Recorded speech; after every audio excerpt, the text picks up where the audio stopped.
In the cold, vast emptiness of space, a new arrival was making its way toward the bustling space station. The station, called Nexus 9, was a center of activity, filled with various species from different corners of the galaxy. It was a place where different races, cultures, and languages blended, a symbol of what intergalactic cooperation could achieve. For years, it had been a hub for trade, diplomacy, and peace. But today, a new visitor was arriving.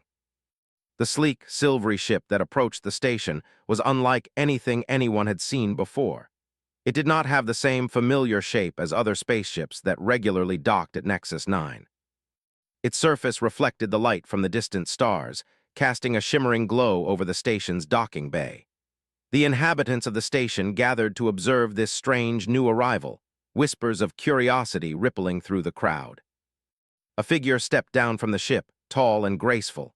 She moved slowly, as if weighed down by the stares of hundreds of eyes fixed on her. Her skin was a smooth, metallic shade, resembling the liquid sheen of mercury. It was unlike anything the station's residents had ever seen. Her eyes, wide and deep, glowed a striking violet, a color that seemed to shift as she looked around. Her appearance was, to put it simply, alien. To many, it was more than they could handle. As the crowd parted to let her through, murmurs began to spread like wildfire. People turned away, some even stepping back as she approached. It wasn't her presence that disturbed them, it was the way she looked. She did not look like them, and that was enough for many to feel uneasy. Her face was smooth, with high cheekbones and delicate features, but it was so different from the humanoid faces most of them were used to. Her long, silver hair cascaded down her back, and her form was elegant, yet unfamiliar. The humans, in particular, were the most vocal in their discomfort. Some turned their backs on her, unwilling to meet her gaze. The alien races around her also seemed cautious, unsure of how to respond. It was clear to the alien woman, who was called Lyra, that her arrival would not be welcomed with open arms. Still, she walked with the quiet dignity of someone who had faced rejection before, knowing that her appearance was only the first of many challenges she would have to overcome. In the midst of the crowd stood a young man, Kieran, who was part of the station's diplomatic corps. He had been tasked with overseeing relations with the alien visitors. He was no stranger to the importance of maintaining a peaceful atmosphere on the station, but what he saw before him filled him with both confusion and intrigue. The way the crowd reacted to Lyra made him uncomfortable. He could see their faces twisted in judgment, in fear. But there was something in Lyra's eyes, a quiet strength that seemed to stand out amidst the growing hostility. Kieran had heard of Lyra before, through official channels. She was from a distant planet, one that had recently made contact with the Galactic Council. She was supposed to be a representative, here to discuss potential cooperation with the other races. But judging by the way she was being treated, it seemed that her arrival had already sparked more tension than it was worth. "Look at her," someone whispered, loud enough for Kieran to hear. "She doesn't belong here, she's nothing like us." The words stung. It wasn't the first time Kieran had heard something like that, but it still bothered him. The humans of Nexus 9 had always prided themselves on their tolerance, on their ability to coexist with alien races. Yet now, it seemed that tolerance had limits. Kieran had never seen anything like this before. His own people, the ones who valued equality and peace, were turning their backs on someone who had come here in good faith. As he looked at Lyra, he saw her hesitate. She stopped for a moment, her violet eyes scanning the crowd. She wasn't angry or upset. She was simply waiting for someone to acknowledge her, to treat her like a fellow being, a fellow sentient. She had expected this reaction, but it didn't make it any easier to endure. Kieran knew he had to do something. He couldn't just stand there and watch her be ostracized like this. He pushed his way through the crowd and approached Lyra, offering a polite bow of greeting, though he could see that the others were still avoiding her. He could feel their eyes on him, judging him, wondering why he was speaking to her at all. But he didn't care. "Welcome to Nexus 9, Kieran said, his voice steady but with an edge of kindness. "I'm Kieran, part of the diplomatic team here. I'll be overseeing your stay." Lyra nodded slowly, her expression unreadable. Her voice when she spoke was soft but clear. "Thank you," she said, her accent gentle and melodic. I am honored to be here." Kieran offered her a small, reassuring smile, though he knew it was a small comfort in the face of the disdain around them. "I know the reception has been difficult," he said, but I hope we can work together for the good of everyone here." The words felt empty as soon as he said them. He wanted to believe that his hope for cooperation could break through the wall of fear and prejudice, but it seemed unlikely. The crowd was still murmuring, casting sidelong glances at Lyra. They weren't ready to accept her, not yet. "Thank you," Lyra said again, though her voice held a hint of sadness now. "But I know the truth. It is not easy for you to accept someone like me." Her words struck Kieran like a physical blow. He had expected some level of resistance, but hearing it so plainly, coming from her, made him feel the weight of the situation even more. He had assumed that people like Lyra, beings from other worlds, would be treated with respect simply because of the importance of their visit. But now, it was clear that this was not the case. Prejudices ran deeper than he had thought. Lyra stood tall, but Kieran could see that her strength was not one of pride or arrogance. It was a quiet, internal resilience, the kind that only comes from years of facing rejection and misunderstanding. She had no desire to make anyone like her. She simply wanted to be understood, to be given the same respect as any other being. And yet, here she was, an alien among humans, rejected for the very things that made her who she was. Kieran couldn't help but feel sorry for her. He had seen similar situations before, discrimination based on appearance, on differences that meant nothing in the grand scheme of things. But something about Lyra's calm, dignified presence made him feel even more keenly the injustice she was facing. He couldn't imagine living in a world where your every action was judged based on how you looked, on something beyond your control. "I will do what I can to make your stay here more comfortable," Kieran said, his voice more resolute now. "I'm not sure how the others will respond, but I won't turn away." Lyra met his gaze, her eyes glowing softly in the dim light. For a brief moment, Kieran saw something in her expression, something like hope but fleeting. "I appreciate that," Lyra said. "Perhaps in time they will see me as I am." Kieran didn't respond right away. He wanted to tell her that he believed she could change their minds, that he believed in her. But the reality was he wasn't sure. He could see the fear in their eyes, the way they recoiled from her without even understanding who she was. It would take more than just words to overcome that kind of deep-seated fear. As the two of them stood there in the crowded docking bay, the noise of the station continued around them. People went about their business, casting furtive glances at Lyra, still unwilling to approach her. Kieran stood by her side, feeling the weight of the silence between them. He had made a small gesture of kindness, but it felt like nothing in the face of what she was truly up against. Lyra, for her part, remained calm. She didn't ask for sympathy, nor did she demand anything. She simply stood there, waiting for the opportunity to show who she truly was. But as the crowd moved on, leaving her standing alone, it was clear that the path to acceptance would be long and difficult. For now, she was an outsider, a stranger in a world that had rejected her before she even had a chance to speak. And Kieran, though uncertain of what the future would hold, knew that it was his responsibility to help bridge the gap. To show the people of Nexus 9 that Lyra and those like her were more than just the sum of their outward appearance. They were beings worthy of respect, of understanding, and of acceptance. But first, they had to see it for themselves. The road ahead would not be easy, but for Kieran and Lyra it had already begun. And somehow, that was enough. Lyra had been on Nexus 9 for 3 days now, and nothing had changed. The station still felt like a hostile environment to her. Every time she tried to approach someone, they turned away, eyes widening with unease, or they quickly found a reason to walk away. It didn't matter how often she tried to help, how much she tried to offer. Her presence was still met with fear. The first few days had been the hardest. She had spent hours in her quarters, staring out of the small window at the stars, wondering why her people had even bothered to send her here. She had been chosen for this mission, this diplomatic mission, to build bridges between her people and the other races of the galaxy. But so far, the only bridge that seemed to exist was the one between herself and the empty space that separated her from everyone else. She couldn't blame them, though. The fear was understandable. They had never seen anyone like her before. The way her skin reflected the light, the way her eyes glowed in the dark, it was alien, and alien was often met with suspicion. It was a natural response, one that even Lyra herself had experienced when she first encountered other races.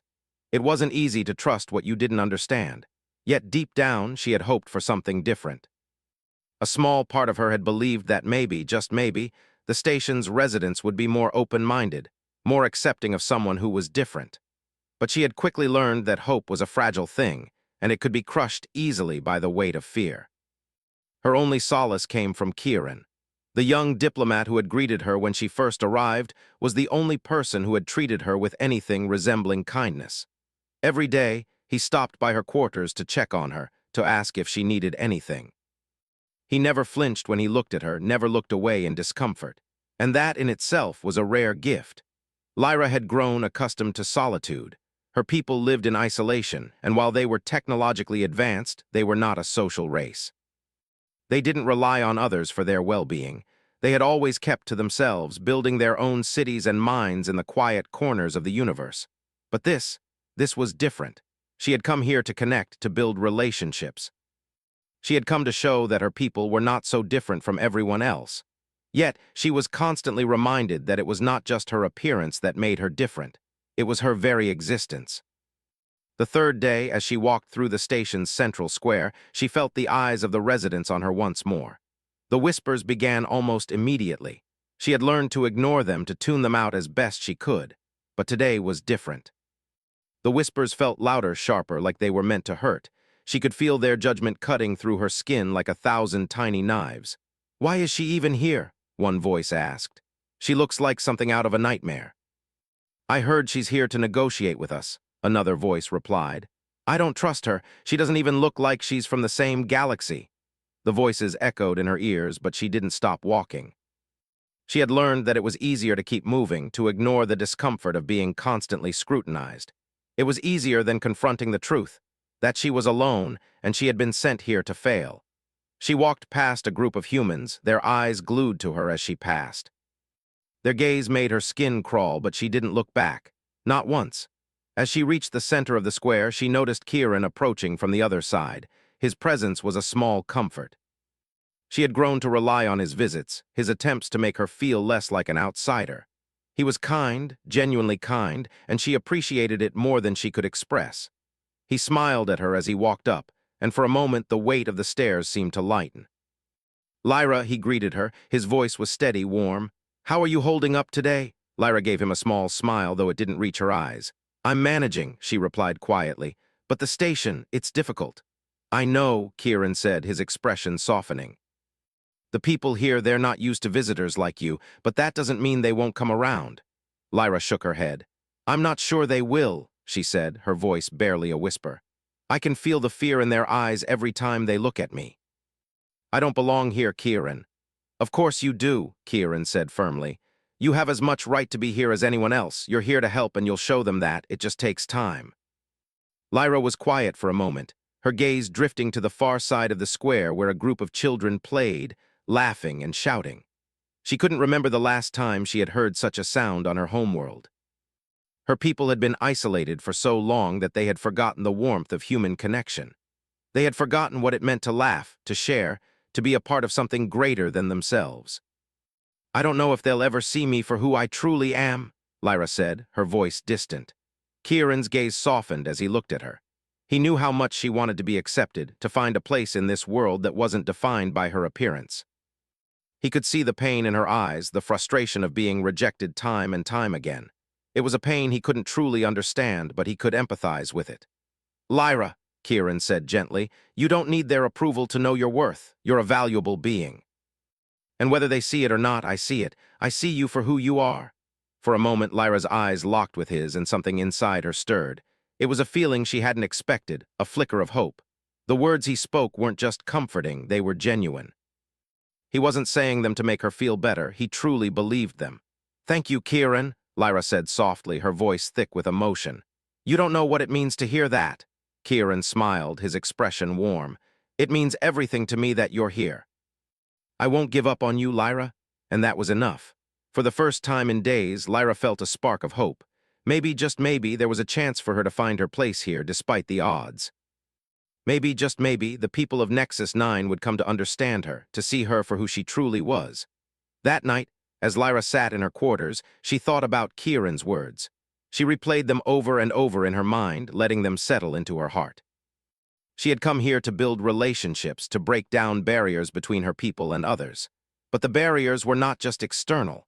They were internal, too, and it was going to take more than just time to break them down. It was going to take trust, patience, and above all, understanding. Lyra was determined to prove herself not just to the people of Nexus 9, but to herself. She was more than her appearance. She was more than the whispers and the stares. She was a being of value, of substance, and she would not let the prejudice of others define her. She would find a way to connect. She would find a way to break down the walls of fear and mistrust. And no matter how long it took, she would show them that she deserved a place among them. She just had to keep believing that she could. The next few days passed in a blur. Lyra spent her time in her quarters, trying to find a sense of purpose. She wasn't sure what she had expected when she first arrived at Nexus 9, but the reality of her situation had quickly set in. She was an outsider, and no matter how much she tried to fit in, no matter how hard she worked to show that she was just like anyone else, the fear and prejudice seemed too strong to overcome. The people on the station didn't know her, not truly. They only saw what they wanted to see. A creature from another world, a symbol of the unknown, the strange, the unfamiliar. They didn't want to know about her, about the kindness of her people, about the deep wisdom and advanced technology she brought. They couldn't see past her appearance. It was the same everywhere. Lyra would try to speak with someone, and they would either ignore her or quickly change the subject. Some of the other species on the station were more open-minded, but even they treated her with caution, unsure of how to engage with her. The only person who consistently made an effort was Kieran. Every day, he visited her quarters. They would talk about the station, the people, and what Lyra could do to help. But even Kieran, with all his kindness, couldn't change the fact that the station was full of people who were unwilling to give her a chance. He was one person, and he couldn't make the rest of the station see her the way he did. One day, things took a turn. A major crisis erupted on the station. The life support systems, critical to maintaining the atmosphere and environment for all the inhabitants, started malfunctioning. It wasn't a small issue. If the systems went offline, the station would lose its atmosphere within hours, and everyone would be at risk. Lyra was in her quarters when she received the message. The urgency in the voice of the officer who contacted her was unmistakable. The entire station was in chaos. People were panicking, scrambling to find solutions to the problem. No one knew how to fix it, and every second was crucial. Lyra stood in front of her window, looking out into the stars. For a moment, she was lost in thought. This was it. This was her chance. She had the knowledge to help. Her people had advanced technology that could solve problems like this with ease. But would they trust her?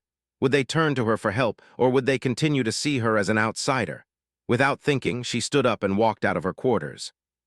She knew what she had to do. Kieran was at the control center trying to coordinate the efforts to repair the systems. When he saw Lyra approach, his face lit up with surprise and hope. "Lyra, what are you doing here? The situation is getting worse. We need to." "I can help," Lyra interrupted. "I know how to fix it. My people have technology that can stabilize the life support systems, but I need your help." Kieran looked at her, his eyes wide with disbelief. He knew Lyra was capable, but he hadn't realized just how much her people could do. "You can fix it?" he asked, his voice filled with a mixture of hope and doubt. "I can," she said, her voice steady, "but they won't listen to me. They won't trust me unless you help them see that I can." Kieran took a deep breath. He had spent the last few days feeling helpless, watching as the station's systems continued to deteriorate. He didn't know how much time they had left, but he knew that if they didn't act quickly, it would be too late. "I'll help you," Kieran said, his resolve firm. "I believe you, I always have." Together, they walked to the central command room, where the station's officials were frantically working to find a solution. As they entered, the room fell silent. Everyone turned to look at them. The tension was palpable. Lyra could feel the eyes of the others on her, their judgment still clear in their expressions. "We need to act now," Kieran said, addressing the room. "Lyra has a solution. She has the technology that can fix the problem. We don't have time to argue. We need to trust her." The officials exchanged uneasy glances. Lyra knew what they were thinking. They didn't want to trust her. They didn't want to rely on someone they still saw as an outsider, but time was running out. One of the station's leaders, an older woman with short, gray hair, stepped forward. "You're sure about this, Kieran? Can we really trust her?" she asked, her voice filled with doubt. "I'm sure," Kieran replied firmly. "I've seen what she's capable of." She's here to help us, not to harm us. The woman hesitated, her eyes flicking toward Lyra. After a long moment, she nodded. All right, we'll give it a try, but if this goes wrong... It won't, Kieran interrupted. It won't go wrong. Lyra knows what she's doing. Lyra stepped forward, her heart racing. She had to show them. She had to prove that she wasn't just some alien who had come to cause trouble. She was here to help, and this was her chance to prove it. She began explaining the technology she would use, speaking in terms the officials could understand. She was calm and precise, her voice steady as she laid out her plan. She could see that some of the officials were starting to listen, their skepticism beginning to fade. But it wasn't enough. They needed to see the results, not just hear the words. Lyra motioned for Kieran to follow her to the central control panel, where she would begin the process of stabilizing the life support systems. The officials watched closely, their eyes narrowed with suspicion. But Lyra didn't care. She knew this was the only way to gain their trust. As she worked, she felt the familiar hum of her people's technology activating. It was a feeling she had grown up with, a feeling of certainty. She guided Kieran through the process, showing him how the systems would be recalibrated. The tension in the room was thick, but Lyra remained focused. She didn't have time to worry about what they thought of her. Minutes passed, and then with a soft beep, the control panel came to life. The life support systems were stabilized. The alarms stopped blaring, and the station's atmosphere slowly returned to normal. It wasn't a perfect fix, but it was enough to buy them time. Lyra stepped back from the console, her heart pounding in her chest. She looked around at the officials, who were staring at the display in disbelief. Slowly, one by one, they began to nod. "You did it," the older woman said, her voice filled with awe. "You really did it." Lyra nodded, but she didn't say anything. She didn't need to. Her actions had spoken louder than any words could. Kieran turned to her, his eyes filled with admiration. "You did it, Lyra. You proved them wrong." Lyra smiled, though it was a small, weary smile.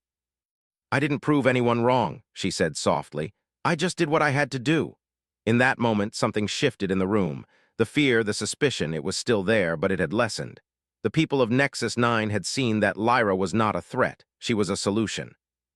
She had helped them when they were at their lowest, and for the first time they saw her for what she truly was, a capable, intelligent being who had saved their lives. As the officials began to disperse, Kieran stayed by her side.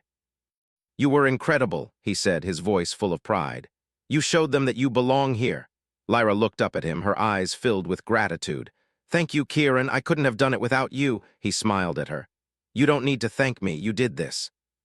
You proved that you're more than just an appearance. You showed them your heart."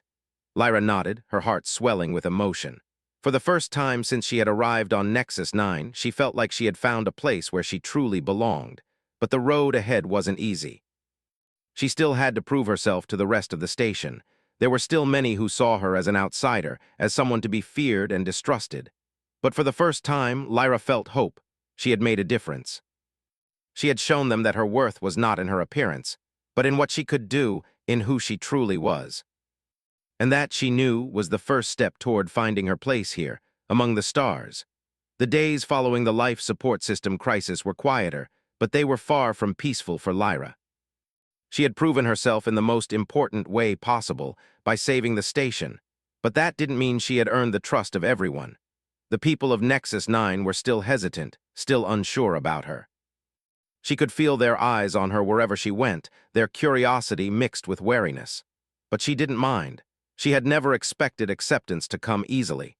She wasn't here to change people's opinions in one go. She was here to show them that she belonged, that her presence had value, and that her people, though different, had much to offer. It was on the 5th day after the life support incident when Lyra received an invitation that would change everything.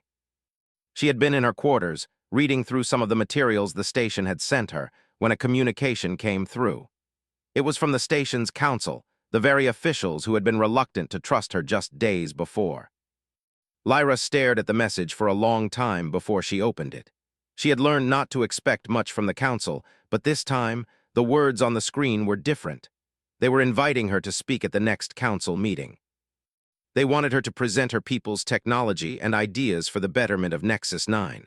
They wanted to know more about her homeworld, about her people, about everything they could offer. For a moment, Lyra didn't know what to think.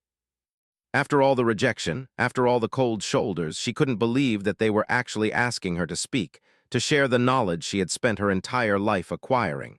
But there it was, in black and white, an opportunity. She knew that this was her chance. This was her moment to show them that she wasn't just someone they should fear, but someone they could learn from, someone who could help them. Lyra immediately contacted Kieran, eager to share the news. She found him in the station's communication hub, speaking with a few other diplomats. As she approached, he looked up and smiled when he saw her. "Lyra, what's going on? You look like you have something important to say." She handed him the message, her fingers trembling with anticipation. "The council wants me to speak at the next meeting," she said, her voice barely above a whisper. "They want to know about my people, about our technology, about everything we can offer." Kieran took the message, his eyes scanning it quickly. His face lit up with a mix of surprise and excitement. "This is amazing, Lyra. This is what you've been working for, isn't it? This is the breakthrough you needed." Lyra nodded, a small smile tugging at the corners of her lips. "I don't know if they're ready to listen to everything I have to say, but I'm going to try. I have to." Kieran placed a hand on her shoulder, his eyes full of encouragement. "You've already proven that you belong here. This is just another step forward. I know you'll do great." Lyra took a deep breath, feeling a little less certain than Kieran. She didn't know what the council would ask, what kind of resistance she might face. But she did know one thing: she couldn't back down now. She had come too far. She had made it this far, and she had earned this opportunity. The day of the council meeting arrived, and Lyra felt a sense of nervous excitement she hadn't felt before. She stood in front of a large room filled with council members, officials, and other important figures from the station. The air was thick with anticipation, and the eyes of everyone in the room were on her. For the first time, she felt the weight of their scrutiny like never before. Kieran stood at her side, offering silent support. He had been with her through every step of this journey, and his presence gave her strength. He knew how important this moment was for her, how much she had fought for it. She could feel his unwavering belief in her, and it steadied her nerves. The council leader, a tall, older human woman with short gray hair, looked up at Lyra as she stood at the front of the room. "We've asked you to speak today because we want to understand more about you, about your people, and about what you can offer Nexus 9. We've seen what you're capable of, Lyra, but this is your chance to show us why we should trust you with more." Lyra nodded, her heart racing in her chest. She had prepared for this moment, but now that she was here in front of all these people, she could feel the pressure building. But she didn't falter. She stepped forward, taking a deep breath to calm herself. "My name is Lyra," she began, her voice clear and steady. "I am from a planet called Vyerth, far across the galaxy. My people are not like yours in many ways. We are different in appearance, in culture, and how we view the universe. But in many ways, we are the same. We share a deep desire to learn, to grow, and to help others." She paused for a moment, gathering her thoughts. She could see that the council members were listening intently, their expressions serious but not dismissive. She had their attention. "We have technology that can help," she continued. "It is not just technology for the sake of advancement. It is technology that can solve problems like the one you faced with your life support systems. We have systems that can stabilize environments, that can heal, that can improve lives. We have knowledge that can help all races, not just mine. But to share it, to truly share it, I need your trust."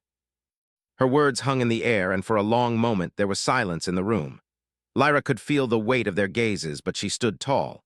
She had made it this far. She had proven her worth, and now all she could do was wait and see if they would accept her. Finally, the council leader spoke. "We've heard your words, Lyra, and we appreciate the honesty and the courage it took for you to come here and share them. You have shown us that you have much to offer. But trust is something that must be earned, not given freely. And while you've taken the first step, there is still much to prove." Lyra felt a pang of disappointment. She had expected as much. Trust wasn't something that could be won with a single speech, no matter how heartfelt. But she had made her case, and that was all she could do. She would have to keep proving herself, keep showing them that she was more than just an outsider.